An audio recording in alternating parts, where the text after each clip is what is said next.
Magdalena Molinari es arquitecta y artista, combinando electrónica, programación, instalaciones espaciales, luz, color y video. Sus obras exploran el encuentro entre sistemas de control y dispositivos materiales. Desde 2010 hasta hoy ha estudiado electrónica y programación en instituciones independientes. En 2016 comenzó la maestría en artes electrónicas en la Universidad de 3 de Febrero. En 2017 ganó una beca para realizar una residencia en un centro de arte en Quebec, Canadá. Actualmente está trabajando en su proyecto de tesis, desarrollando trabajos que integran experimentos científicos sobre luz y color, imagen digital, programación y dispositivos materiales. Bueno, gracias Maggie por formar parte del panel de artistas. Gracias, Eli. Bueno, hola a todos. Voy a mostrar. Parece que tiene un efecto reverb. Voy a mostrar dos proyectos. El primero se llama Intensidades Buscando Expresión, y digo proyectos porque no son obras terminadas, sino que son unos procesos de trabajo. Este primero es uno que hice en una residencia en Quebec el verano pasado, en el cual tuve 2 meses y no llegué a una obra, sino que más bien fueron como unos procesos de trabajo que quiero contar. Y después voy a mostrar algo en lo que estoy trabajando ahora mismo, esto un poquito más reflexionado. Lo que estoy trabajando ahora mismo no es más lo que estoy haciendo, pero quiero mostrarlo también.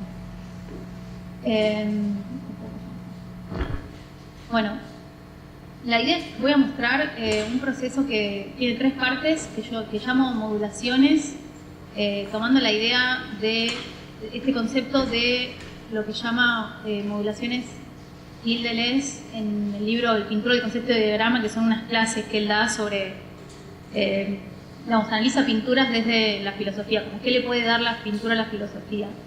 Y leo una cita como para que lo marquemos, que dice: el lenguaje analógico es modulación, el lenguaje digital o de código es articulación. Todo tipo de combinaciones son posibles, de modo que ustedes pueden articular flujos de modulación, pueden articular un modulatorio. En ese momento insertan un código, y eso puede ser muy importante. Puede ser que necesiten pasar por un código para darle a la analogía todo su desarrollo. La primera modulación la llamo métodos digitales materiales analógicos. Voy a poner un videito rápidamente. En esta primera parte lo que hice fue trabajar con sal. En Canadá en invierno se usa la sal gruesa, una sal como muy tosca y sucia para derretir la nieve. Entonces hice un proceso donde construí 4 tamices con con una malla de diferente tamaño.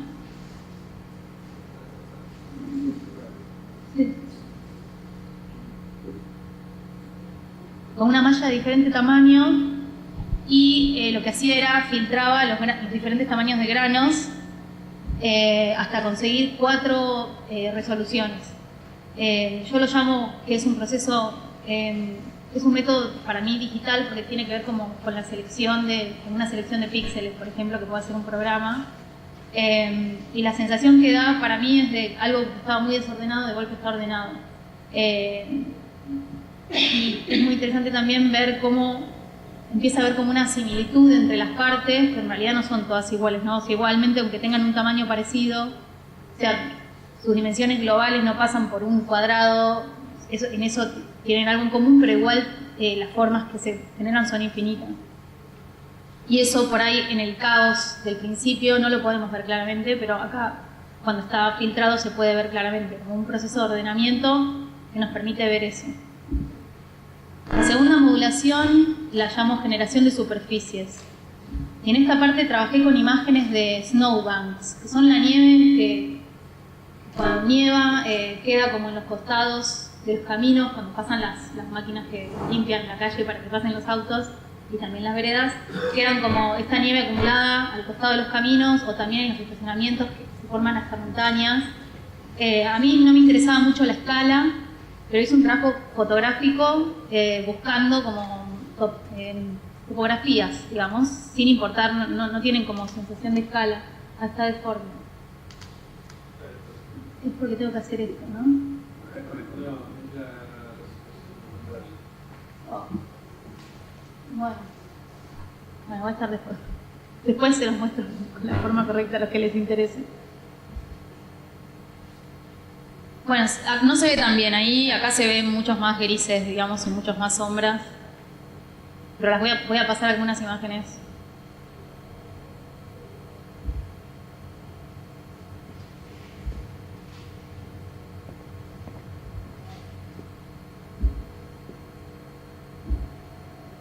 Bueno, lo que hice con esto es elegí una y lo que hice fue como le subí los negros y los blancos como para generar que haya como menos grises, o sea, y que haya negros y haya blancos, realmente blancos. Y después construí una grilla de 6×8, lo dividí en 6×8 y tomé con un programita el promedio de color de cada cuadrado y después promedié ese color en 4 niveles, digamos. Tenía un negro, un blanco, un gris medio y un gris más oscuro. O sea, como los agrupé en esos 4 grupos a todos los valores que me daban, que eran muchos más, obviamente. Entonces construí esta grilla que se ve como deforme, pero en realidad es 4×3, sino que es como una proporción un poquito más cuadrada. O sea, es 6×8, pero es 4, como 4×3. Y después lo que hice fue, pasé a una tabla, traduje esos niveles de gris a alturas, donde el blanco era la altura máxima, que son 7 centímetros, y el negro es la altura mínima, que es 0, y en el medio tenía 3 y 5 centímetros. Entonces, como agujereé una tabla en el centro de esos cuadrados de esa grilla y clavé como unas varillas que daban esas alturas. Y lo que hice después, no tengo imágenes sin las luces, por eso muestro esta, pero lo que hice fue, puse una superficie por encima que era translúcida, como un plástico translúcido. Entonces generé como una traducción de esa topografía de nieve.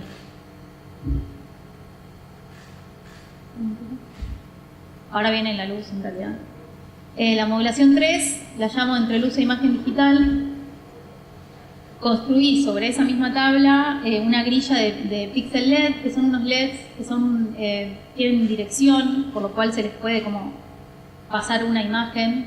Bueno, son como LEDs normales, en realidad en su funcionalidad tienen los mismos colores, solamente que al tener una dirección se pueden programar muy fácilmente. Pueden estar conectados en serie y igual darle como un color distinto a cada uno y tirarle información en tiempo real. Entonces construí esa matriz, que son 19×26, también una proporción 4:3. Y lo que hice fue trabajar con un video de un cuerpo bailando con un fondo plano. Y luego de hacer el video lo pixelé a esa proporción, que sería así, ¿no? 19×26. Y después lo que hice fue pasarle ese video a las luces, como que el video corre todo el tiempo y las luces lo reproducen. Entonces al final lo que viene es la articulación entre las 3 modulaciones. Muestro algunas imágenes y después muestro un videito.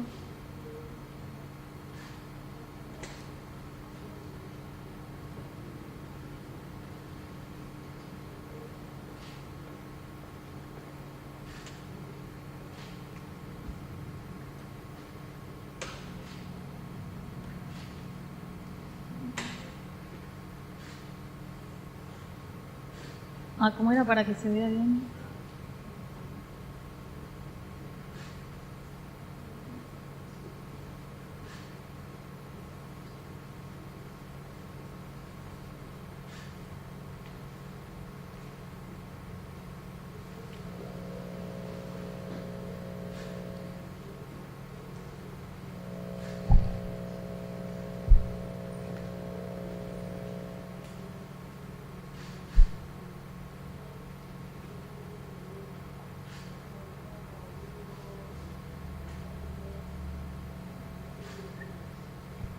Lo que vemos acá son como las 3 modulaciones articuladas, ¿no? Tienen tenemos la grilla de luces que transmite el video en la base, la topografía, y la sal está funcionando como pantalla.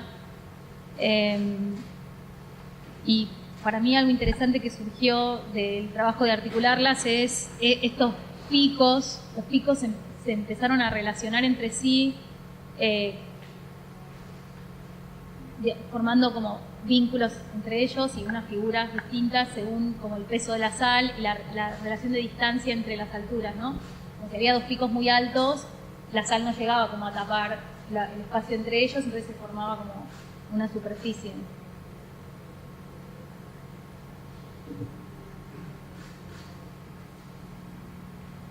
Por ejemplo, podemos ver acá, ¿no? Como estos vínculos y estas tensiones, era algo que surgió como de la articulación entre los tres. Entonces, para resumir un poco, algunas ideas que a mí me surgieron de este trabajo es la disolución de la frontera entre analógico y digital, como dónde está ese límite, la manipulación de la imagen digital para efectuar su valor simbólico y su capacidad de significar unívocamente, y la creación de superficies variables controladas y afectadas por la interacción con la luz, el color y el movimiento.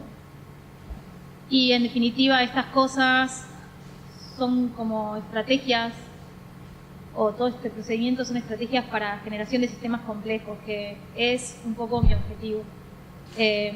Son sistemas que poseen objetivos específicos, generan múltiples vínculos con el exterior, porque tienen una lógica interna y un principio de acción, evolucionan y se transforman, y sobre todo lo más importante para mí es que son caóticos pero no azarosos, lo cual quiere decir que existen condiciones iniciales determinables, aunque sus ramificaciones y vínculos son complejos y no esquematizables.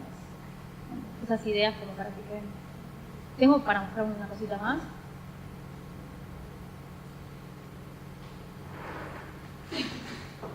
Bueno, lo que quería mostrarles ahora es algo que estoy haciendo ahora mismo. En realidad es como una herramienta, porque es un proyecto que surgió como herramienta para hacer otro proyecto. Tengo que generar, todavía no sucedió, lo estoy haciendo, una instalación lumínica en un lugar que tiene una grilla de tubos, de tubos de luz, que son como muchos tubos, 400 más o menos, y lo que voy a hacer es hacer una instalación donde le pongo gelatinas de los filtros de colores, generando gradientes de color.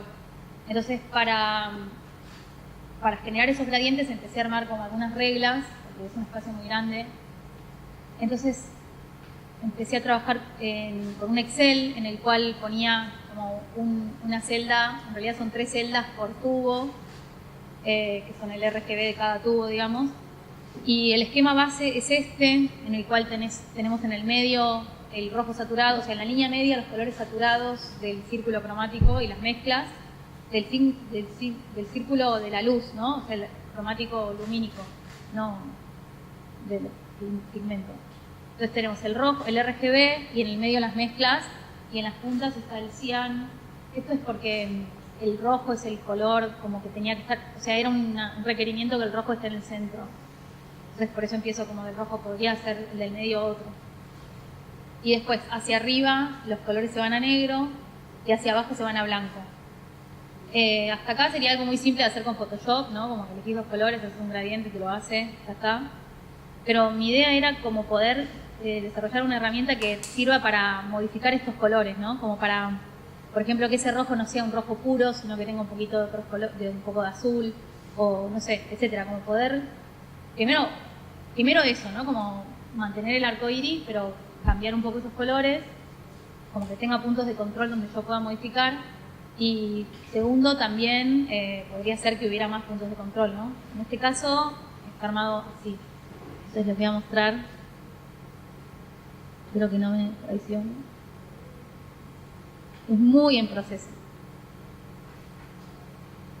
Entonces. Sí.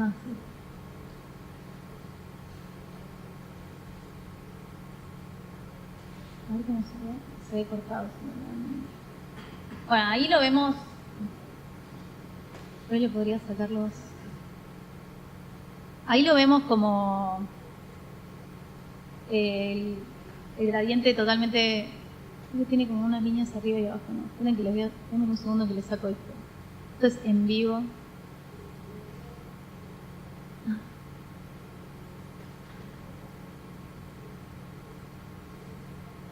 Bueno, ahí vemos como los colores del medio, los colores que están como más en negrito, como más subrayados son los colores base. Y después es una tabla de Excel que tiene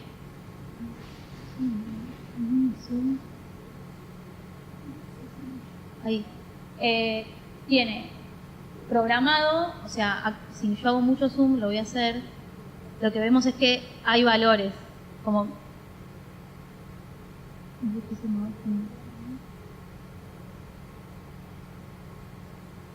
por ejemplo, en el centro tenemos el rojo. Esto está doble por la cantidad de tubos que hay en el lugar. En realidad, un generador ideal tendría un solo color rojo en el medio, pero por cómo está generado y para que sea igual para los dos lados, por una cuestión de proporciones, está dos veces, pero en realidad es un solo rojo. Pero si miran ahí, no se ve nada, pero a ver si hago un poco más de zoom. Ven que dice 255.00. Ese es como el rojo saturado, 255 de rojo, 0 de verde y 0 de azul. Pero si yo, por ejemplo, acá pongo 100, ¿ven que se cambiaron todos los valores de acá? ¿Lo vieron? Bueno, pero no cambió, o sea, porque la programación las celdas están con fórmulas que hacen que los valores cambien siempre del valor que tengo acá hasta el 0 arriba y hasta el 255 abajo. Eso se cambia automáticamente por fórmula. Pero después, además, está programado para que se cambie el color de la celda. Eso era acá. No se cambia automáticamente, sino que hay que ir y cambiarlo. Entonces ahora, ¿ven que cambió? El rojo no es más rojo. Bueno, así, o sea, puedo seguir haciéndolo. Vamos a hacer una vez más. Dale. Vamos a ponerle al azul, no sé, un poco de verde. Ahí estos números no sé cómo se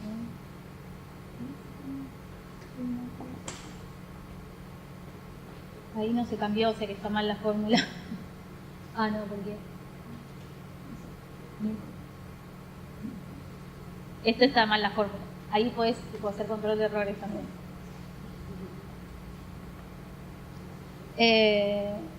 Bueno, y así, o sea, la verdad que fue como, me parecía que era un buen ejemplo de una herramienta que se puede volver, para mí también es arte, poder hacer unas herramientas para hacer algo que querés hacer.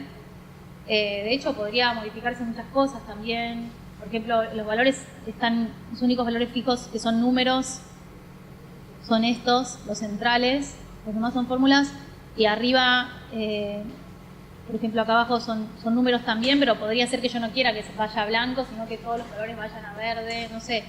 Como que me parece que tiene muchas posibilidades y que no es tan fácil generar gradientes. Sabemos hacerlo con Photoshop, no sé, yo hasta ahora lo hacía con Photoshop. Con programación se puede hacer, pero me parece que Excel tiene algo de ver lo que estás haciendo en una grilla, como pensar en grilla, que está buenísimo. Y nada, eso.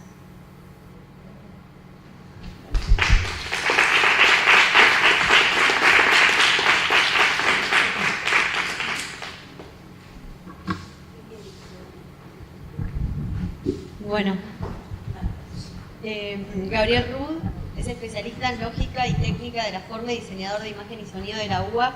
Se desempeña como profesor adjunto de la materia diseño audiovisual en la cátedra Campos Clínic. Es investigador del proyecto IDIS, pueden buscarlo proyectoidis.org, que hacen investigaciones en diseño de imagen y sonido.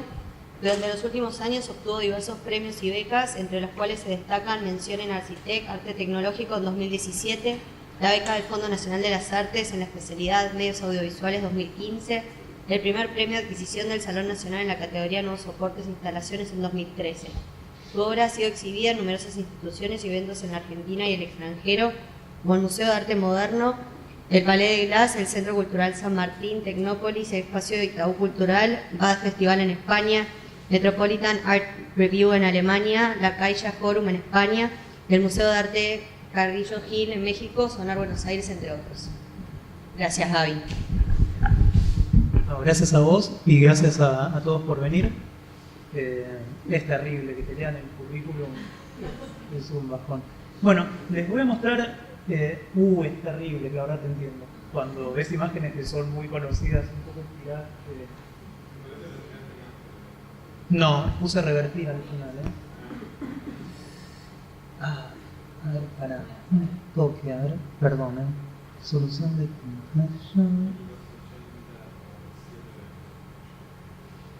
Y si mandamos 800, 600.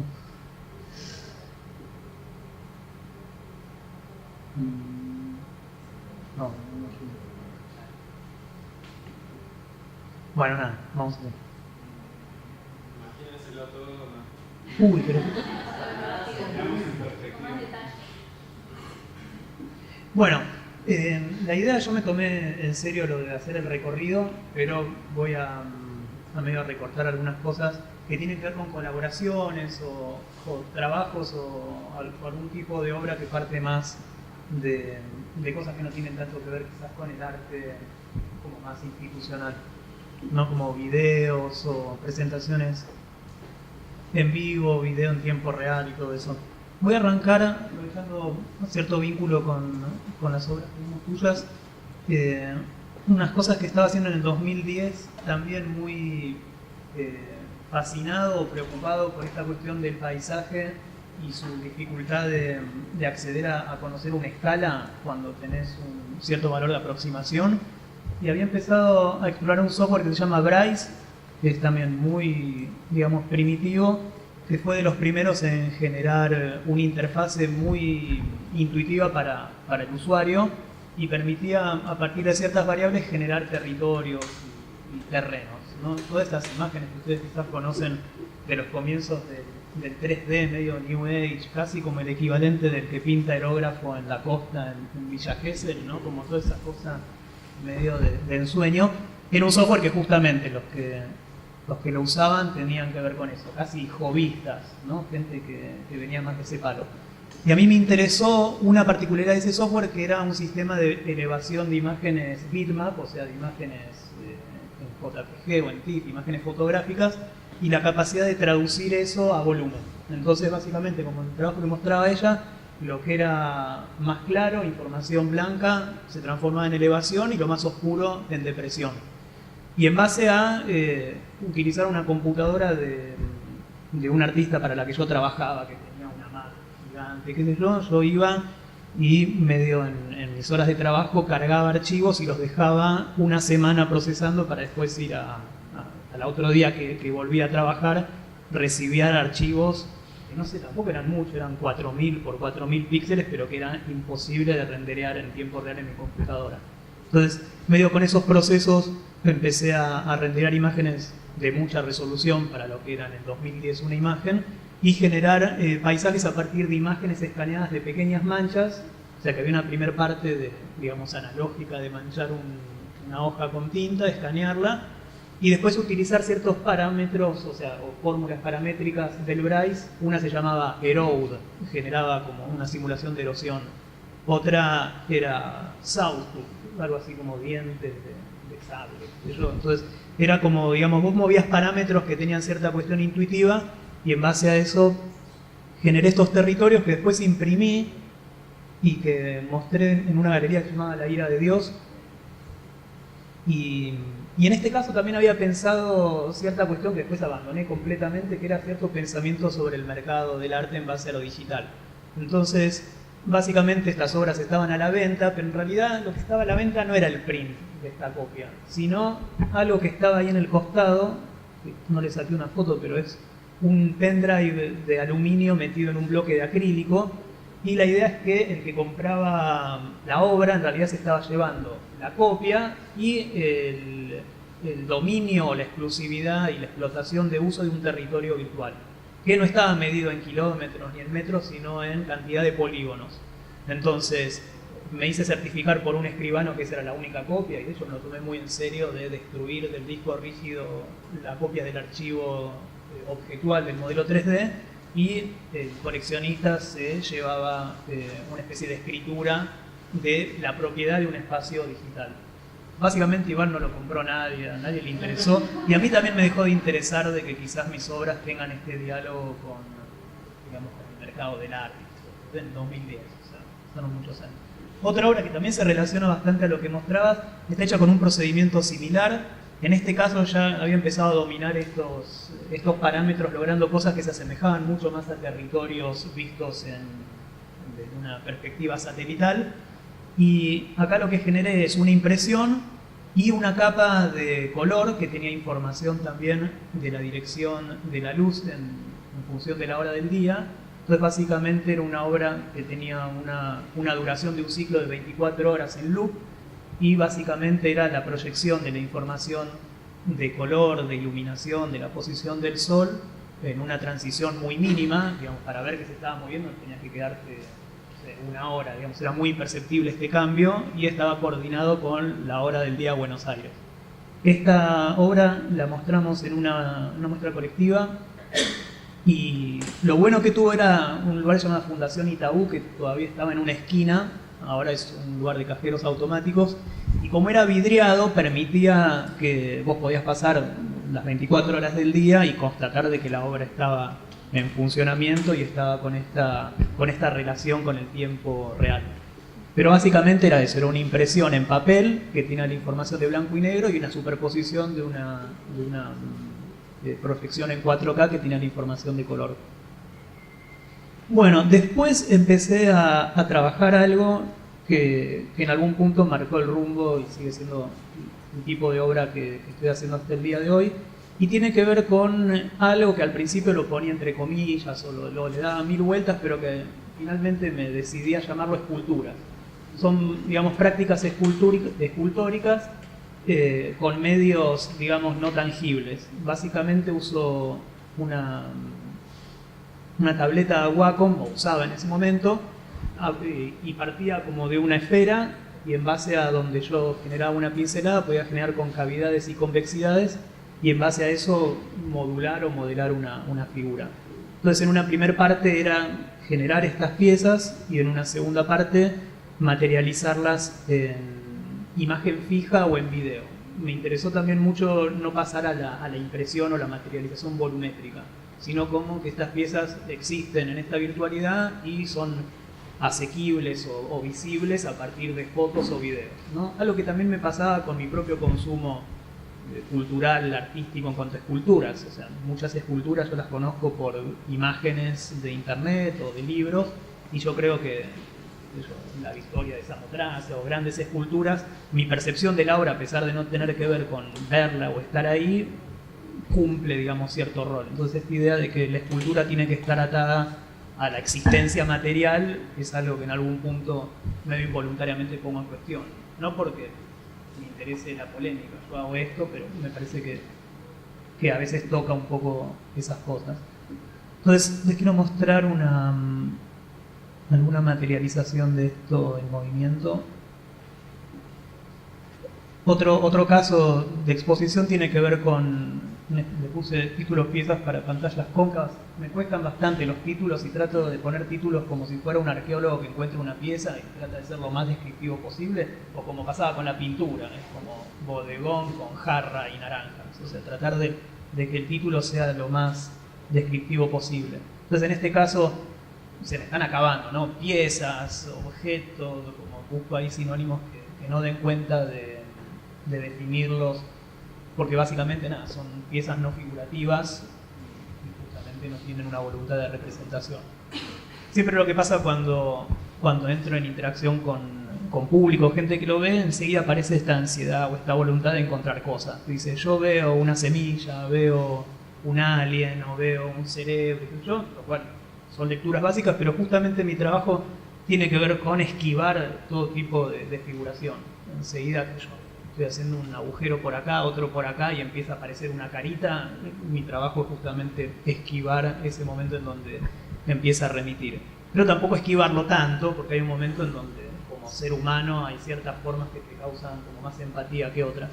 Entonces, esta es una de las maneras, digamos, demostrar lo que tenía que ver con estas pantallas cóncavas, y justamente el render o la captura de esta imagen contenía cierto anamorfismo que hacía que cuando vos lo veías en vivo moviéndose en esa pantalla, de cierta ilusión de tridimensionalidad.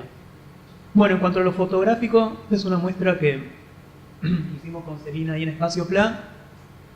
Empecé a ver qué pasaba si estas obras están...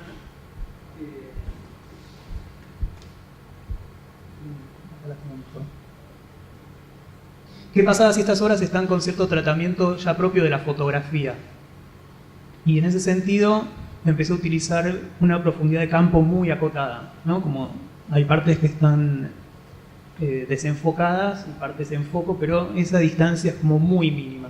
Entonces lo que empieza a pasar es que esa primer voluntad de modelar y que se vea una escultura girando pasa a ciertas piezas que están hechas para ser vistas desde cierto punto de vista y desde cierto tipo de foco. Y también aparece una manera de llegar al color que tiene que ver con trabajar con los colores primarios luz y poner estas fuentes espacialmente de manera tal de que se generen los colores complementarios. Entonces, el trabajo cromático que tienen estas piezas, más que la decisión de elegir colores, es posicionarlos alrededor de la pieza para que me empiecen a aparecer estas ramas. Y también, bueno, sigo medio obsesionado con eso de que tener una pantalla. En este caso, esta pieza tenía un movimiento mínimo de cambio de foco, entonces daba una ilusión ya no de tridimensionalidad, sino de que estáticamente estaba como en cierto movimiento. Bueno, todo eso tiene que ver con estas exploraciones, y les voy a mostrar, medio bloqueando ahora,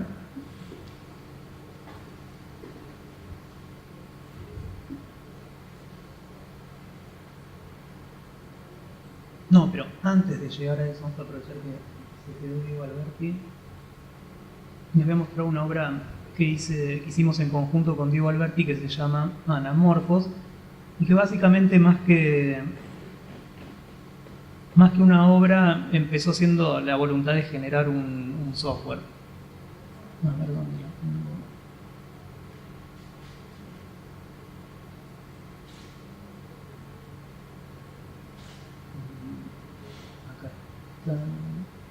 Acá.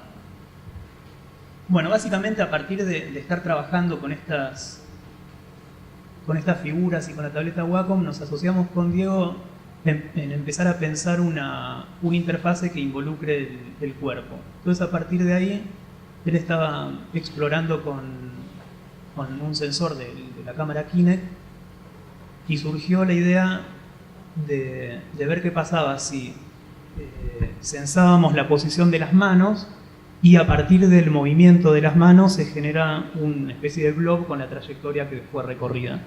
Y también ciertos ajustes que habíamos trabajado en función del tamaño de ese blob relacionado con la velocidad del movimiento de esa mano, y para lograr también una idea volumétrica, hacer que esta figura esté girando como en un torno, ¿no?, de cerámica. Entonces, a partir de tu espera, tu movimiento coordinado con el giro del blob, puedas generar esta idea de volumen. Y como lo mostramos siempre en instancias tipo ferias y muestras, le agregamos una funcionalidad que es que se vaya degradando lo primero que dibujaste, o sea, como que la pieza está en una perpetua destrucción y construcción.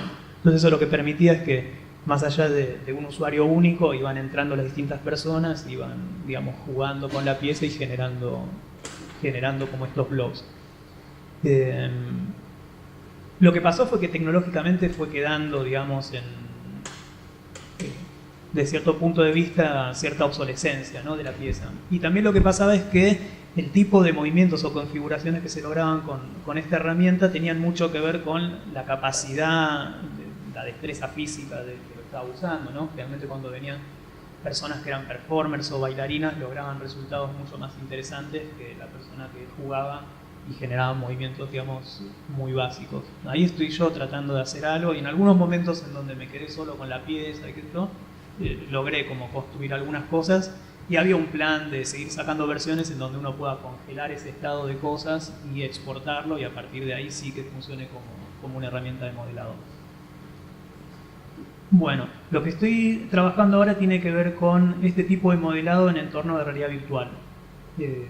Tengo en mi casa, a partir de este proyecto IDIS que les mencionaba Celina, que es un proyecto de investigación de la FADU, estamos estudiando ciertos sistemas inmersivos para la recopilación de datos de la historia. Bueno, ahí se ve. El casco es el sistema del HTC Vive que permite hacer un censado del espacio que se llama Roomscape. Entonces no necesariamente tienes que estar sentado, sino que podés regular en un espacio de 3 metros por 3 metros. Y acá estoy usando un software que básicamente lo que hace es generar un blob, o sea, una esfera 3D que va siguiendo la trayectoria, y de esa manera vos podés agregar material o también restringirlo. Entonces, en algún punto, este tipo de interfase me permitió conectarme de una manera diferente con esto de la escultura. En principio, uno de los factores tiene que ver con la escala. Es muy extraño y muy no transferible a la experiencia real del modelado esta idea de poder cambiarle la escala a la pieza con la que estás trabajando. No solo por la cuestión de nivel de detalle, sino por la propia gestualidad de lo que implica hacer un trazo que lleve, no sé, 1 metro de distancia a estar articulando con la muñeca a centímetros. Entonces, a partir de esto, me di cuenta no solamente de una apertura a un mundo, sino que es como un terreno bastante virgen. Digamos, hay experiencias de ilustradores o modeladores que trabajan en ciencia ficción haciendo monstruos o lo que sea, pero digamos no hay una exploración todavía que tenga que ver con la escultura, a donde quedó la escultura, digamos, en el estado contemporáneo, ¿no? Entonces, en algún punto, pretenciosamente, lo que estoy tratando de trabajar es esta idea de ver la potencialidad de este nuevo medio para la construcción de este tipo de escultura, incluyendo también esta inquietud que tengo, que es que la manifestación de estas esculturas no termine siendo de vuelta algo material, o sea, que no termine de vuelta en una impresión 3D, en un podio, lo que sea, sino evaluar dentro de la virtualidad cuál puede ser su destino final o su no destino. Entonces, en ese sentido, estaba, digamos, con estas piezas. Quiero mostrar un video en donde se ve un poco más claro, porque también, bueno, estoy tratando de realizar videos de registro que me permitan describirles cómo es un poco la experiencia, que es bastante imposible, ¿no? Porque estar ahí adentro y tener esa sensación de primera persona con la materia es... No hay gravedad. No hay gravedad. No hay peso, a no ser que lo simules. Hay algunos software que están teniendo opciones de regular cierta física, pero también, así como eso, uno puede regular gravedades diferentes, gravedades inversas o gravedades que vayan variando. Incluso también hay algunos software que están trabajando esta idea del torno. Entonces, no solamente vos movés, sino que hay como una especie de vórtice, entonces vos podés aplicar materia y que tenga un comportamiento con el espacio, o sea, es un terreno así como muy amplio. Pero bueno, acá ven un poco eso que les digo. La gestualidad de hacer este movimiento con los controles te permite cambiarle la escala, y acá se ve un poco eso, ¿no? Cómo voy trabajando algunas partes desde una visión más macro y algunas desde una visión más micro. Pero bueno, básicamente toda esta serie es una exploración. Ya no me importa llamarlo proceso, obra terminada, lo que sea, porque es cosas que estoy empezando a trabajar hace poco tiempo, y que realmente la sensación de entrenar, o sea, de pasar horas trabajando con esto, produce que inmediatamente me arrepienta de cosas que hice hace una semana, porque empieza como a pasar un poco eso. Y esto es realmente ayer a la noche, y se los muestro solo porque somos pocos y en confianza, instalé algo que no le había dado mucha bola al principio, que se llama Leap Motion, que es un sensor que en realidad funciona casi como una Kinect, pero tiene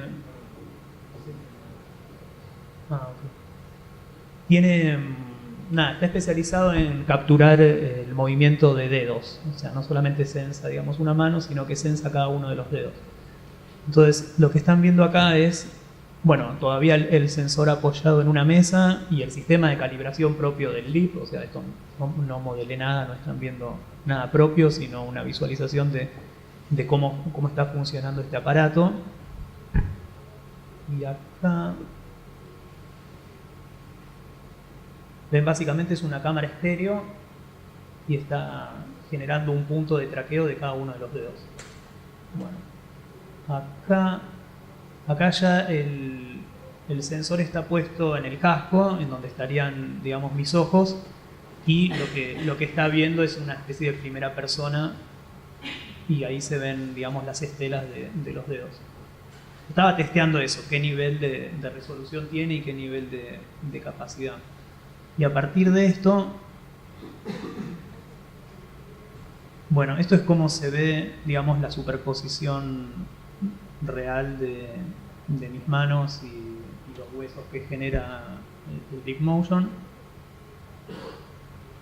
Sobre todo están tratando de estudiar, por lo que entendí y lo que voy viendo, cuál es la gestualidad, casi como los mudras de los hindúes, vieron que tienen como ese lenguaje, cómo traducir a un sistema de funciones o de comandos a partir de establecer estas posturas de los dedos. O sea, como que la selección de herramientas no sería tocar un menú, sino justamente empezar a crear un lenguaje gestual. Sí, o el lenguaje de señas, en donde no solamente el lenguaje de señas es estático, sino que es el movimiento. También lo que no es solamente lograr eso, sino el encadenamiento. Y esta es una aplicación que empecé a probar, que ya es una especie de herramienta de dibujo. Y nada, decidieron que la manera de generar momento de pincel es este momento en donde agarrás. Y ahí estaba, bueno, testeando ese nivel, qué nivel de precisión tiene y que a la vez es raro, ¿no? O sea, como que me interesó también, pero no es que sienta que el control en la mano por su peso y todo sea algo superador. Bueno, ven acá es cómo está resuelta la interfaz en cuanto al grosor del pincel, la selección de colores y eso. Bueno, y acá estoy medio probando una cosa. Bueno, en este caso lo que genera son una especie de cinta, ¿no? Como una especie de fideo chato, no genera volumen. Pero bueno, a partir de generar esta pieza en el espacio, después con cualquier visualizador ves, digamos, el resultado. Pero bueno, en algún punto, más que nada, más que mostrar una trayectoria, quería mostrarle algunas obras y mostrarle medio en lo que estoy ahora, que es lo que más me apasiona, ¿no? Realmente el currículum, todo eso es terrible, no quisiera medio no hacer nada. Bueno, eso.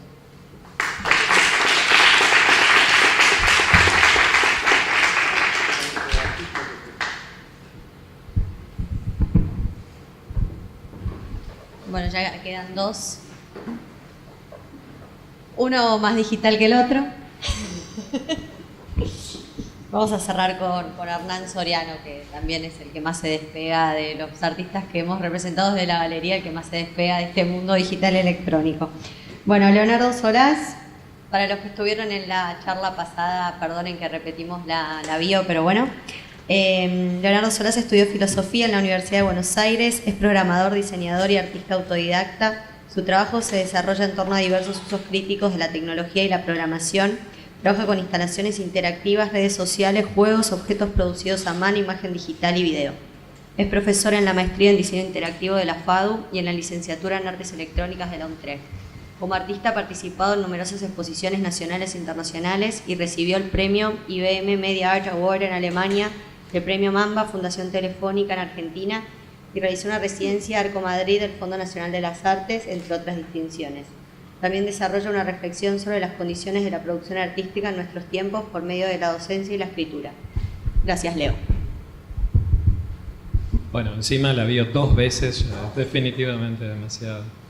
Bien, para los que estuvieron en la charla anterior, continúo en realidad con lo que venía diciendo, y entonces voy a hacer este pequeño recorrido sobre una línea de trabajo, porque tengo una obra bastante esquizofrénicamente variada, digamos, pero quería mostrar como este ejemplo que citaba hace un rato de distintas capturas posibles de un mismo sistema. Yo trabajo con esto que llamo sistemas generativos, que son en general sistemas de reglas, digamos, muchas veces expresados, como en este caso, con la programación como herramienta que los pone en marcha. Y en este caso particular se trata de una idea muy vieja, digamos, una de las primeras con las que jugué cuando empecé a usar la programación justamente como herramienta de producción artística, que es la generación de un dibujo a partir de una imagen. La lógica que está detrás de esto es bastante sencilla, es un sistema de partículas, digamos, son como puntos que se mueven en el espacio o agentes autónomos, para ser más técnico y más preciso, y esos agentes autónomos siguen una trayectoria que está en este caso determinada por una imagen que se toma como input del proceso. Entonces los valores de color de la imagen se convierten en valores de movimiento. Entonces, por ejemplo, el color rojo puede determinar la velocidad de la partícula y el color verde la dirección, para tomar un ejemplo muy sencillo. Entonces cada partícula a cada paso lee el valor del color del píxel sobre el que está parada y de acuerdo a eso determina su trayectoria subsiguiente.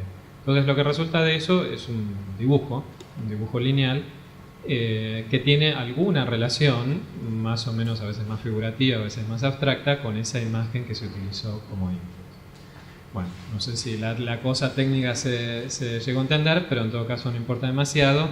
El tema es que yo hice una de las primeras implementaciones de este sistema, fue una obra de NetArt que se llamaba Dreamlines, que hice en el año 2005, que era una obra interactiva. No sé si me vieron al principio introducir una palabra acá, que era la palabra flores. Podemos poner alguna otra. Acá la consigna es como que uno pone el tema de un sueño con el que le gustaría soñar, ¿no? Entonces esto dispara una búsqueda de imágenes, que en su momento era en Google, ahora estoy usando otro sistema. Y esas imágenes se toman como input para este proceso generativo del que les estaba hablando. Entonces lo que sucede tiene algo que ver con ese tema que uno introdujo. Como hablábamos hace un rato, en aquel momento, en el 2005, era más sorprendente porque la búsqueda de imágenes de Google era un poco más surrealista, más disparatada, a veces salían cosas que no tenían nada que ver y eso lo hacía más interesante. Ahora que estoy usando la API de Bing se porta demasiado bien, digamos, salen todas imágenes demasiado coherentes, así que ya no tiene la misma gracia que tenía en aquel momento. La versión original de Dreamlines se murió de muerte natural por obsolescencia de las tecnologías con las que estaba hecha, y en particular el plugin de Java en el navegador, que en algún momento empezó se convirtió en un agujero de seguridad más grande que una casa y está deshabilitado, digamos, en todos lados desde hace muchos años. Así que esta es una nueva versión que acabo de desarrollar con un subsidio que me dieron para esto, en JavaScript, que es una tecnología actual que se supone que debería durar un poquito más, teóricamente, toquemos madera. Esta es una especie de preview exclusivo porque todavía no lo publiqué, esto está todavía un poquito en etapa de testeo, pero se los muestro aquí en privado. Entonces, esta es como la primera aplicación que hice de este sistema, pero después tuvo otras instancias. Por ejemplo, como una herramienta de generación de imágenes usada de manera ¿cómo decirlo?, más deliberada, ¿no? Justamente como herramienta. Es decir, bueno, estas primeras imágenes que tenemos acá son capturas de la versión original de Dreamlines, que eran todas líneas finitas de un píxel y generaba este tipo de imágenes o de texturas. Pero acá ya entramos en otro uso que hago yo, como buscando determinados efectos de manera mucho más voluntaria, más deliberada, jugando con los parámetros del sistema, que son muchos. Entonces es un espacio de posibilidades muy inmenso que uno va explorando, que aparte cambia de acuerdo a las imágenes que se usan como input del sistema. Así que es un espacio virtualmente infinito, digamos, imposible de explorar en su totalidad, pero uno puede ir buscando los caminos, digamos, que llevan a determinado tipo de estilos o de efectos que se están buscando. Así que en este caso dejé de lado el color, me quedé solo con la trayectoria de esas partículas para generar estos dibujos en blanco y negro.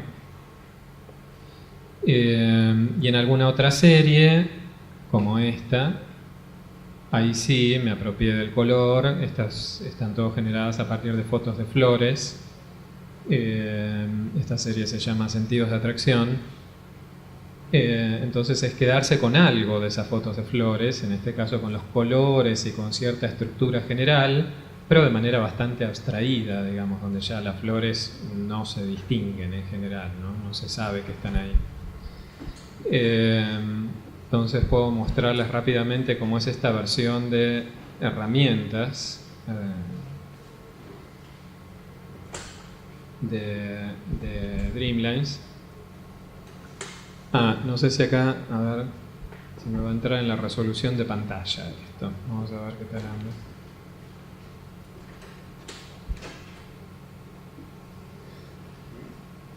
Perdón. Tarda en abrir.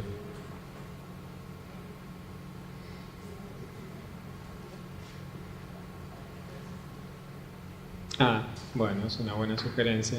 Processing es un lenguaje de programación orientado a la programación creativa, digamos, a la manipulación de imagen, de sonido, de video, que es algo que uso desde hace muchísimo tiempo. De hecho, aquella primera versión de Dreamlines estaba hecha en Processing y lo sigo usando al día de hoy. Y acá, efectivamente, esto no me entra en la pantalla. Vamos a achicarlo.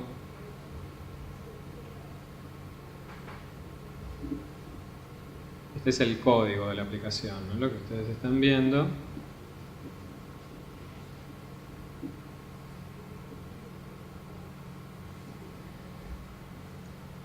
Bueno, y acá hay algo que, esto ya me había pasado alguna otra vez.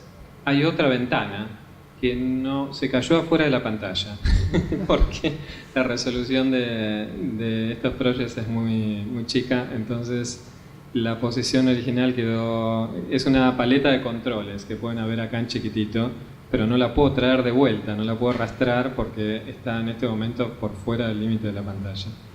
Pero bueno, en esa paleta yo tengo distintos sliders y desplegables y qué sé yo que me permiten controlar una cantidad de parámetros del sistema. También tengo algunos que puedo controlar acá con controles de teclado, como para mostrarles un poco la variedad de la cosa. Y eso me permite hacer esa búsqueda, digamos, dentro de este espacio de posibilidades, que es una especie de paisaje medio infinito, ir buscando determinados puntos de interés, digamos, o cosas que a mí me parecen más piolas que otras. Pero digamos que el sistema es el mismo que estábamos viendo recién en esa obra de Netardt. Por otro lado, esto mismo resultó en una serie de obras llamadas dibujos materiales que dieron como un paso extra en esta búsqueda, que es la idea de recuperar una cierta materialidad, digamos, para la imagen digital, que en general se queda atrapada en la bidimensionalidad de la pantalla o de la impresión fine art, que está muy bien. Ahora las impresiones fine art la verdad es que son una cosa de una gran calidad, se ve fenómeno, pero digamos que tiene esa impronta tecnológica que no deja de resultarme a veces un poco frustrante.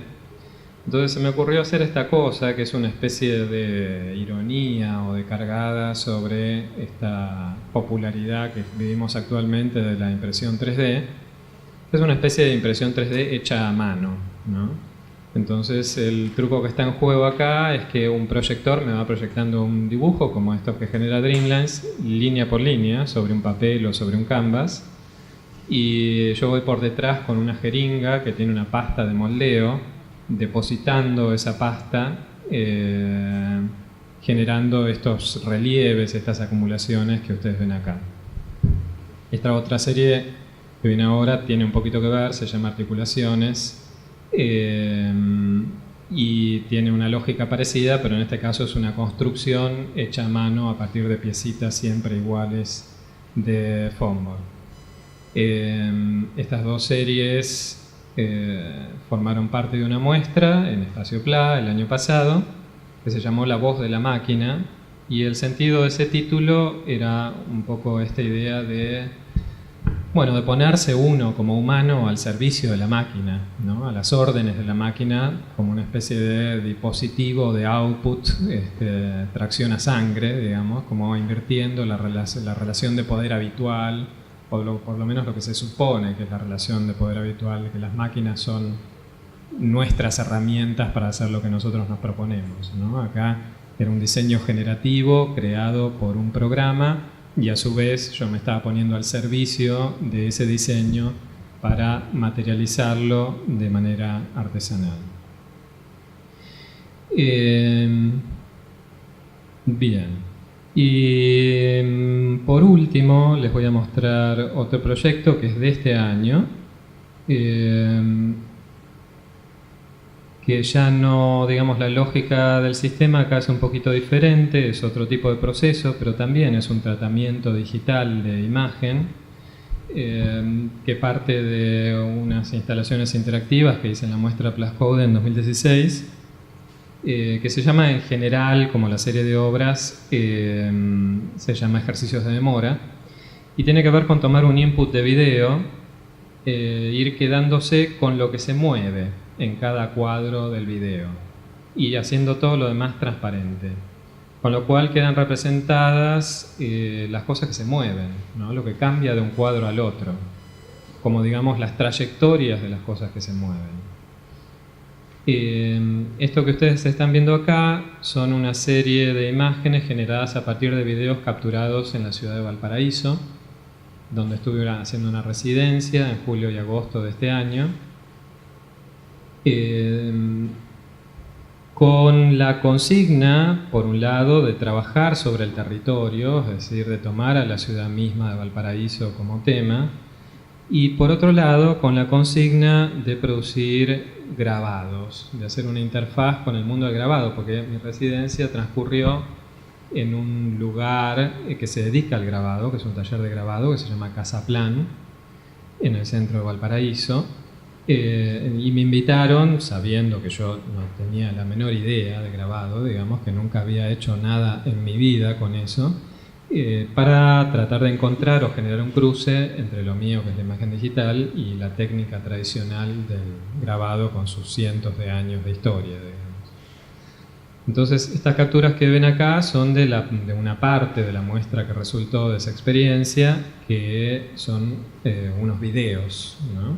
Que eran como, digamos, una visión un poco alterada, un poco distorsionada de la ciudad de Valparaíso. Pero después hubo otra parte que tuvo que ver con la producción de esos grabados. Y ahí apelé a otro recurso bastante conocido, digamos, por todo aquel que trabaje con imagen digital, que es la detección de bordes.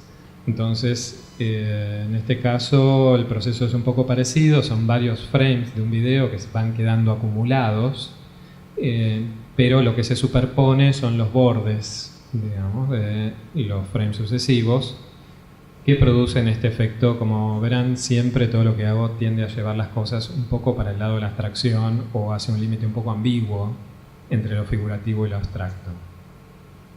El sentido de esta cuestión de la detección de bordes es que el grabado en principio se presta mejor a imágenes nítidas, ¿no? Con bordes filosos, digamos, que no tengan tantos medios tonos ni mucho menos colores, porque no es que no se pueda hacer grabado a color, pero digamos que era más complicado de lo que yo podía hacer en el término del mes de residencia que tenía en Valparaíso, y aparte me interesaba mucho este trabajo con la monocromía. Entonces generé este tipo de imágenes que resultaron, van a ver, en realidad es más o menos lo mismo, pero trasladado al papel, en estos grabados que ven aquí, hechos con una técnica que se llama Smart Plate, que digamos que hace bastante fácil, es una especie de litografía que se inicia a partir de una impresión láser, en una impresora láser común, que después se entinta y se traslada al papel, va todo a la prensa, digamos, y el resultado es un grabado como estos que ven acá. nos encontramos después que en realidad es una técnica que permite una transmisión bastante fiel de los medios tonos, así que después de todo se podía trabajar con tonos de gris. Esa fue una sorpresa interesante. Así que los videos en la muestra final estuvieron acompañados por esta serie de grabados, que son otra manera de hacer esa conexión que yo estaba buscando un poco en la voz de la máquina entre esta cuestión de la imagen electrónica o digital, de los procesos generativos y de la programación, con una materialidad más clásica, más tradicional, ¿no? Más propia de la pintura, del arte como solía ser entendido, digamos, hasta no hace mucho tiempo, y con la artesanalidad o con la imprecisión de la mano humana, como estaba manifestada en el momento en que yo, digamos, deposito esos choricitos de pasta, digamos, con la jeringa, o en este caso en el entintado de los grabados, que es un proceso también manual donde aparecen todo tipo de irregularidades e imprecisiones que la imagen digital habitualmente no tiene, y que en este caso es un ruido, digamos, que es buscado y bienvenido, ¿no?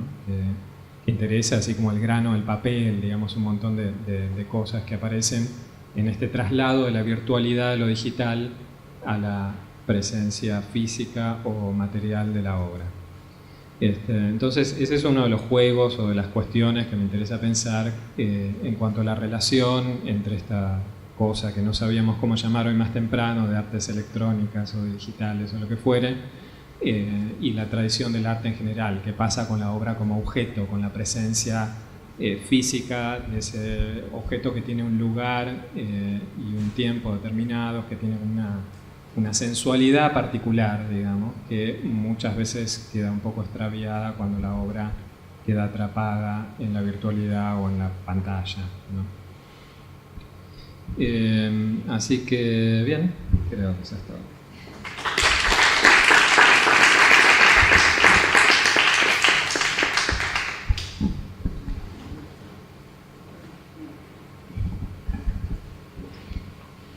Bueno, Hernán Soriano es artista, cursó 2 años en la Escuela de Bellas Artes Prilidiano Pueyrredón, segundo año de la Escuela de Diseño y Comunicación. Realizó clínica de obra en el Rojas en 2006, fue becario del Centro de Investigaciones Artísticas en 2010, participó de Prácticas Artísticas Contemporáneas PAC en 2013. Desde el año 2004 forma parte del Grupo Provisorio Permanente, con el cual participó de varias exposiciones. Expuso individual y colectivamente en 2016 en Mamba, en Galería Documentarte en 2014, en Fundación OSDE en 2013, Fundación Proa 2012, en Galerías Póster Catena 2012 y 2014, en Pasto Galería en 2012, en Nara Rosler San Pablo en 2010, Centro Cultural General San Martín 2008, Centro Cultural de España en Buenos Aires 2007, Centro Cultural Borges 2007 y Galería Ruth Ben-Zacar 2006, entre otros. Gracias, Cucu. Bueno, muchas gracias. Bueno, yo soy un poco sapo de otro pozo, porque vengo más bien de las artes plásticas tradicionales, la pintura, el dibujo, la escultura, y me empiezo a relacionar más bien con lo tecnológico, no con lo digital, pero con tecnologías más antiguas o arcaicas. Y de hecho mi proceso, tecnológicamente hablando, tiene que ver con ir en un sentido contrario al que va la humanidad. O sea, voy para atrás. Me interesa ir cada vez hacia cosas más básicas y más despojadas de adelantos, digamos, de cuestiones más modernas. Traje 2 videos de 2 muestras que hice, una en la Galería Catena, que es el que vamos a ver primero, que lo hice hace como 10 años más o menos, y otro de este año que hice en la Galería de Celina a principio de año. Así que bueno, vamos a ver primero el video de la primera muestra, charlamos un poco sobre eso y después pasamos al otro. A ver si arranca.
se puede ver en dos salas. La que acabamos de ver es la sala de la derecha y ahora vamos a ver la otra sala.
Bueno, ahí en esa muestra estaba interesado en los procesos anteriores al cine. Había leído un libro que se llama Una juguetería filosófica, que habla de un montón de artefactos que muchos son previos al cine, y también habla de dos personajes muy interesantes dentro de la historia de la fotografía y del cine, que se llaman Muybridge y Marey. Uno es francés y el otro es inglés, que lo que ellos desarrollaron fue la cronofotografía, que eran procesos donde sacaban secuencias de movimiento con fotografías, y de alguna manera Muybridge inventó un aparato que era un proyector para demostrar que esas fotografías eran reales, o sea que es un poco el padre del proyector, y Marey había inventado un artefacto que era como una escopeta, una cosa muy rara, que tenía un obturador que pasaba y en un mismo fotograma veías el movimiento, por ejemplo, de un ave. Entonces de alguna manera había inventado la cámara para filmar. Después, bueno, todo lo que conocemos, los Lumière, etcétera, pero estos dos artefactos que ellos inventan, la cronofotografía, son el origen, por lo menos en la tesis de este libro, el origen más duro, digamos, del cine. Y había un montón de juguetes también, de la época victoriana, el zoótropo, un montón de artefactos. Bueno, la linterna mágica, que también es el proyector, que es un poco lo que yo termino trabajando en esa sala de proyectores.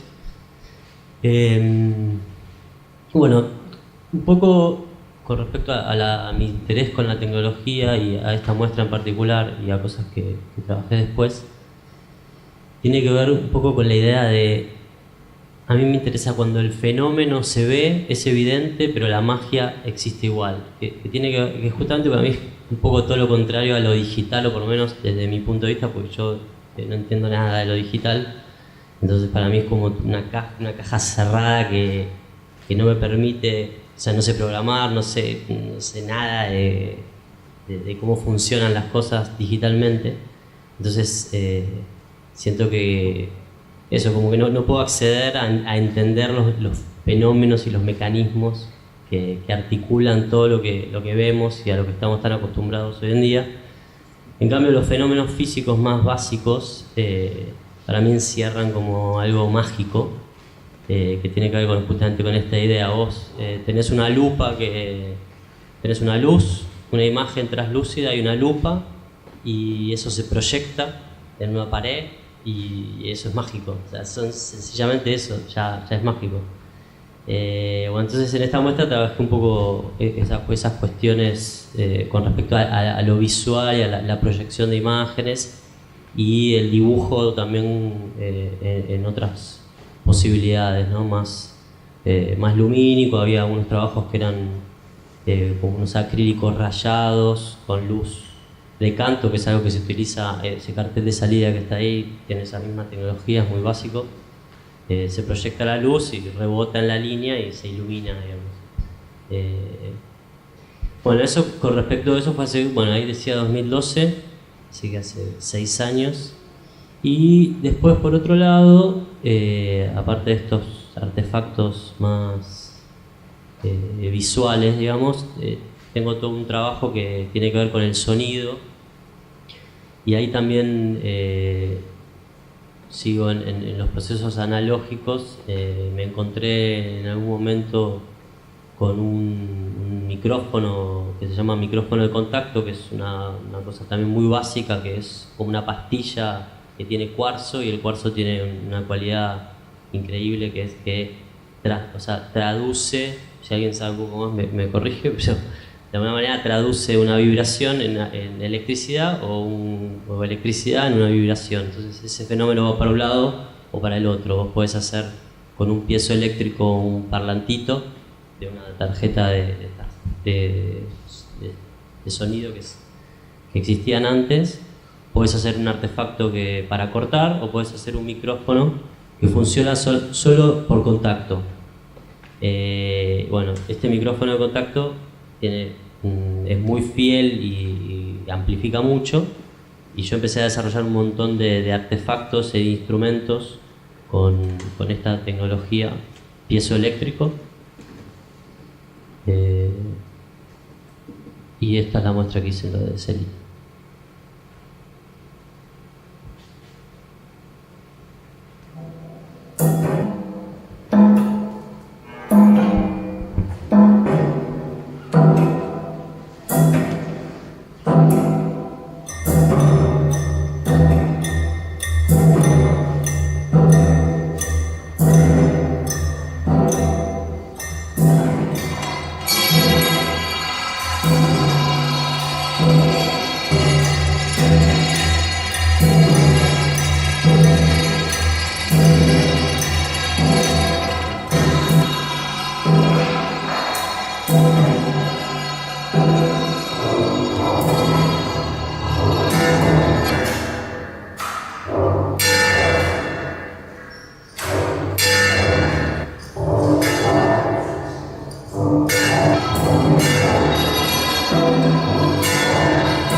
Bueno, ahí, previa a esta muestra, había hecho una en OSDE que era muy similar. Lo que pasa es que ahí utilizaba motores, era una mesa, que creo que por acá, ¿dónde estamos? Era una mesa que tenía... A ver, acá. Motores, lo que justamente cambié... Acá está. Ahí se ve la mesa. Eran unos autómatas musicales también. Sería como una versión en pequeño de lo que acaban de ver, que era en toda la sala. Y el adelanto o atraso tecnológico, en realidad, en mi caso, tenía que ver con que en la muestra de Celina lo que hice fue quitar los motores y los cambié por estos artefactos que se mueven por inercia y por su propio peso. Esas barras quedan girando como 5 minutos más o menos. Y mi objetivo a futuro sería ya directamente quitar el piezo eléctrico y la electricidad y que funcionen totalmente analógicos con conos y con sistemas acústicos más antiguos justamente. Como me gustaría desligarme completamente hasta de la electricidad en futuros proyectos. Bueno, entonces en esa muestra aquí, no.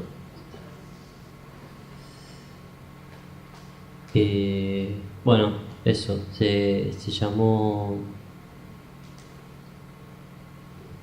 lapso. Tuve un lapso. Y bueno, nada, ahí lo que es un poco eso lo que les cuento, como el proceso de ir buscando cuestiones más arcaicas y en el trabajo.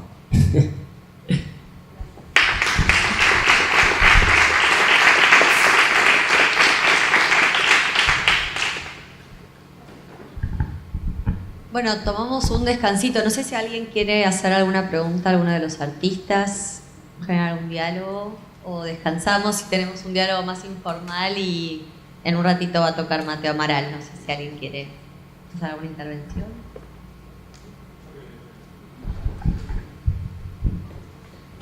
No, que ya que Hernán lo trajo, el tema de la cronofotografía también es obviamente, ¿no?, una referencia muy importante para todo este trabajo de los ejercicios de Moore, las trayectorias condensadas, lo que les contaba, dejar capturado, digamos, lo que cambia de un frame al otro. Totalmente un antecedente de eso es el trabajo de Muybridge y de Marey, que tiene que ver con los inicios mismos de la fotografía y con los inicios del cine. Y por otra parte tiene como todo un camino largo en la historia de las artes, donde podemos poner el desnudo bajando una escalera de Duchamp, el futurismo, digamos, toda la cuestión de la relación con el movimiento en la era de la máquina aparece prácticamente junto con la técnica misma de la fotografía, que aparte es el primer nuevo medio, digamos, ¿no? Como la gran preocupación de Benjamin en la era de arte, la obra de arte en la época de la reproductibilidad técnica es la fotografía, ¿no?, que le hace la aparición de la fotografía como medio técnico al arte en general, o a lo que era el arte hasta ese momento. Así que bueno, parece que un siglo y pico después seguimos preocupados por las mismas cuestiones, después de todo. Aparte me parece muy interesante, no sé en el caso de Maggie, ¿no?, habría que pensarlo un poco, pero por lo menos acá los muchachitos, como hay como una preocupación en común por esta cuestión de la conexión de lo técnico, de lo tecnológico con cosas viejas, digamos, por así decir, ¿no?, como la escultura, bueno, etc. Sí, sí. Vos, Maggie, como...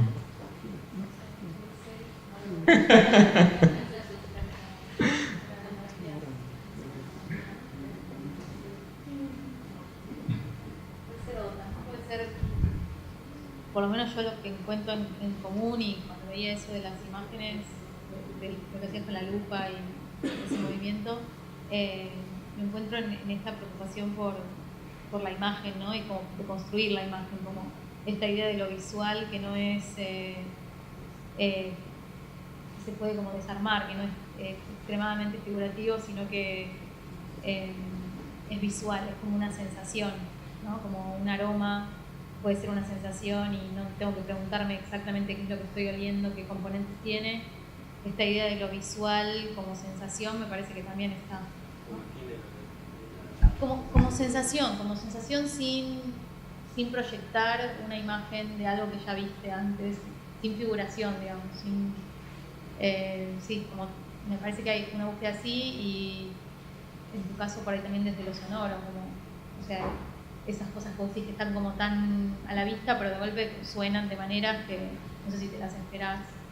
Me parece que en eso está. Pero no sé si sobre tecnologías antiguas, por ahí sí, sobre la luz.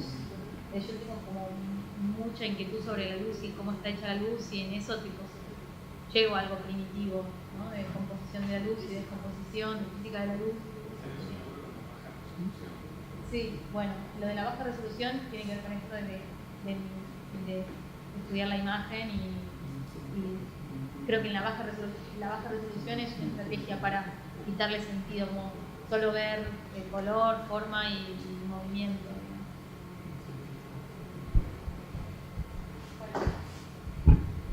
Cerrando entonces, Barbie, Sol, gracias por el espacio y por darnos esta fechita.